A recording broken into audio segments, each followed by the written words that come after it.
I burgosur shqiptar në burgjet greke, Ilia Kareli, humbi jetën nga dhuna ushtruar mbi të. Ky është rezultati i raportit mjekoligjor i publikuar nga autoritetet e vendit fqinj, të cilët kanë konfirmuar shkaqet për të cilat mendohet se ka humbur jetën i burgosuri shqiptar.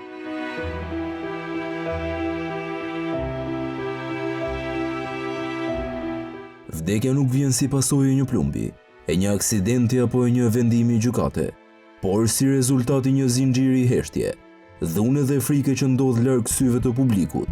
Pas mureve të trashku, ligji duhet të jetë absolut dhe njeriu i mbrojtur. Kjo është një prej atyre historive që nuk fillon me një krim, por përfundon me një pyetje të rëndë që ende sot nuk ka marrë përgjigje të plotë. Çfarë ndodhi realisht brenda burgut Nigrite në ato pak orë kur një njeriu dorëzuaj gjallë dhe u kthye i pajet?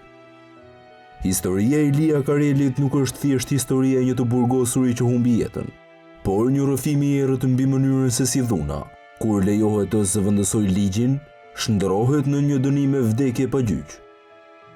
Në dokumentet zyrtare, në raportet mjekoligjore dhe në dosjen hetimore, vdekja e tij përshkruhet si e papritur. Por ajo që fshihet pas kësaj fjale është një rrëfim i gjatë dhimbje. Tortura është dhe një hakmarrje të heshtur që u ushtrua në uniformën e shtetit.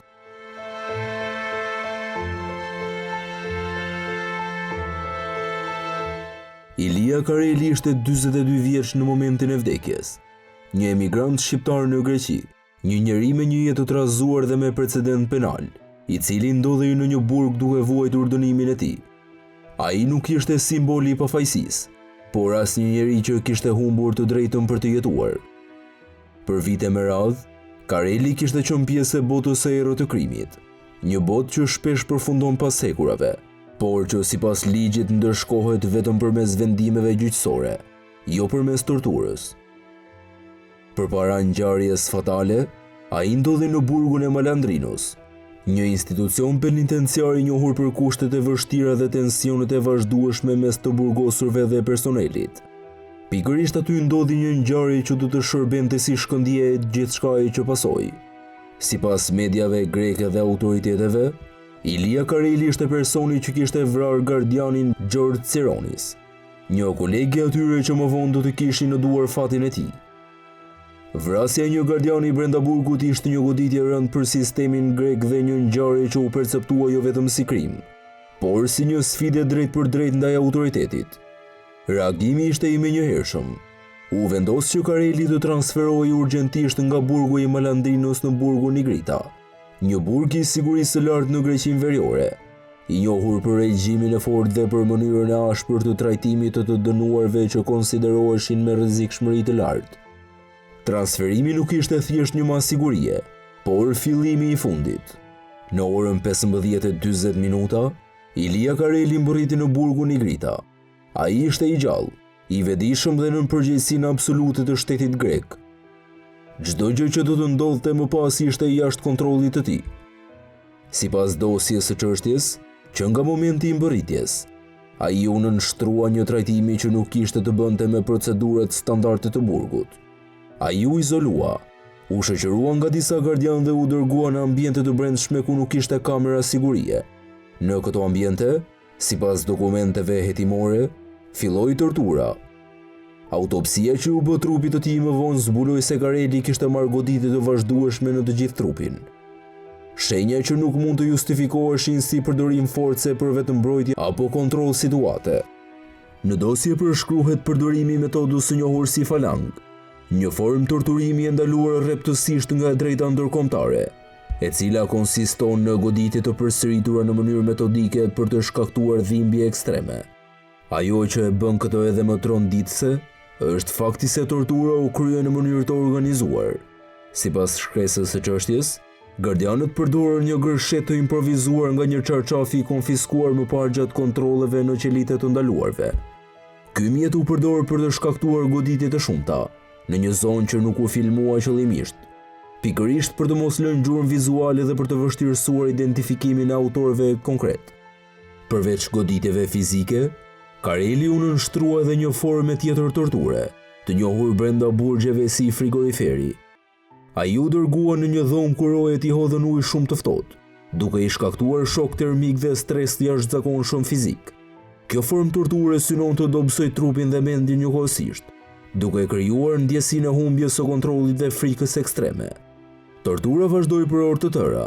Në një moment, rreth orës 18:38 minuta, Kareli u dërgua sërish në qelinë e tij. Ai ishte i rrahur rënd, i dëmtuar dhe në gjendje të rënduar shëndetësore. Nuk ka prova se ai në atë moment të ketë marrë ndihmë mjekësore të menjëhershme.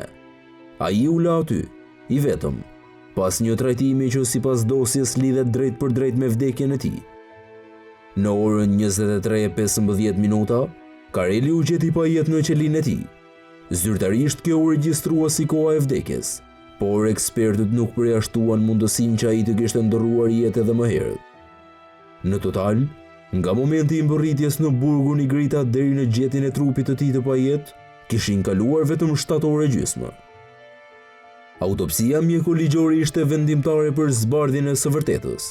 Në dosje theksohet se shkaku i vdekjes ishte sulmi ishemik i miokardit, por ajo që bie në sy është fakti se vdekja përshkruhet si e papritur. Në një pjesë tjetër të shkresës theksohet qartë se tortura që ishte bërë të akuzuarit lidhej kronologjikisht me vdekjen e tij. Sipas raportit, dhimbja e fortë dhe stresi ekstrem aktivizuan mekanizmin e sulmit ishemik, duke çuar në arrest kardiak. Vdekja e Karelit sipas dokumentit nuk ishte për shkak të ishemisë së miokardit, por për shkak të lëndimeve që kishte pësuar. Me fjalë të tjera, ai nuk vdiq thjesht nga një problem shëndetësor, por nga pasojat e drejt për drejta të dhunës. Dosja prej rreth 60 faqesh hedh dritë edhe mbi motivin e kësaj dhune. Ajo i atribon torturat ndaj Karelit një akt hakmarrje nga ana e gardianëve, për shkak të humbjes së jetës së kolegut të tyre në burgun e Malandrinos. Emocioni, zemërimi dhe ndjenja e padrejtësisë u shndërruan në dhunë të organizuar. Ky ishte momenti kur sistemi humbi neutralitetin dhe ligji u zëvendësua nga dëshkimi personal. Pas shpërthimit të skandalit, rasti shkaktoi reagime të forta në opinionin publik dhe në parlamentin grek, ku në pjesën juridike u theksua se bëhej fjalë për përdorim sistematik të metodave të torturës. Hetimet quan në ndjekje penale dhe pas disa vitesh me dënime konkrete. 6 nga të burgosurit e akuzuar u dënuan me 5 vite burg, 3 të tjerë me deri në 6 vite burg, dhe 3 persona të tjerë përfshirë një gardian dhe një truproj u dënuan me 7 vite burg. Megjithatë, për shumë kënd këto dënime nuk mjaftuan për të shlyer peshën e një jete të humbur nën kujdesin e shtetit. Historia e Ilia Karelit mbet një plagë e hapur për drejtësinë dhe një kujtesë e errët se çfarë ndodh kur dhuna institucionalizohet dhe hakmarrja maskohet si rend. Ai ishte fajtor për krime, por ishte edhe një njeri, dhe në momentin që u fut në burgun e Nigrita, jeta e tij nuk i përkiste më vetes, por shtetit që dështoi ta mbrojë, dhe pikërisht për këtë arsye, kjo histori nuk duhet harruar kurrë.